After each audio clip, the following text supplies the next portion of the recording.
কি সুন্দর একটা সিরিজ দেখতেছিলাম। স্যার শুনেন না, হোমওয়ার্ক তো করি নাই, শুনেন না।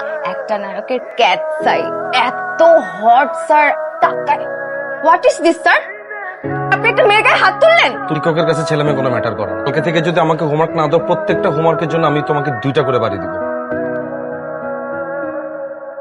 হোমওয়ার্ক গুলো বের করো, হোমওয়ার্ক বের করো। যতদিন না পর্যন্ত তুমি আমাকে প্রপারলি হোমওয়ার্ক না দিচ্ছ, আমি তোমাকে নতুন কোনো চ্যাপ্টার পড়াচ্ছি না। হোমওয়ার্ক করিনি।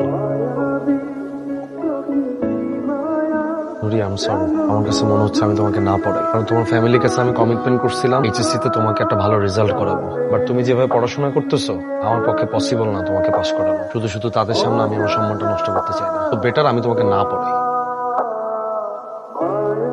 স্যার, আপনি কখন আমাকে সুন্দর করে বুঝায় বলেন না। আপনি যদি সুন্দর করে আমাকে বুঝায় বলতেন, তাহলে তো আমি প্রতিদিনই হোমওয়ার্ক করে রাখতাম। আমার ফ্যামিলি মেম্বাররা তোমার সম্পর্কে আমাকে যেভাবে বলছে, তুমি নাকি অল্পতেই প্রেমে পড়ে যাও। আমি যখন ক্লাস 5-এ পড়ি, তখন থেকে এলাকার সব পোলাপান আমার জন্য পাগল।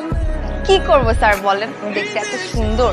তোমাকে নেক্সট টাইম কেউ যদি প্রপোজ করতে আসে, তুমি জাস্ট তাকে বলে দিবা দুঃখিত। ঠিক আছে স্যার, এরপর থেকে কেউ আমাকে প্রপোজ করলে আমি বলে দিব দুঃখিত।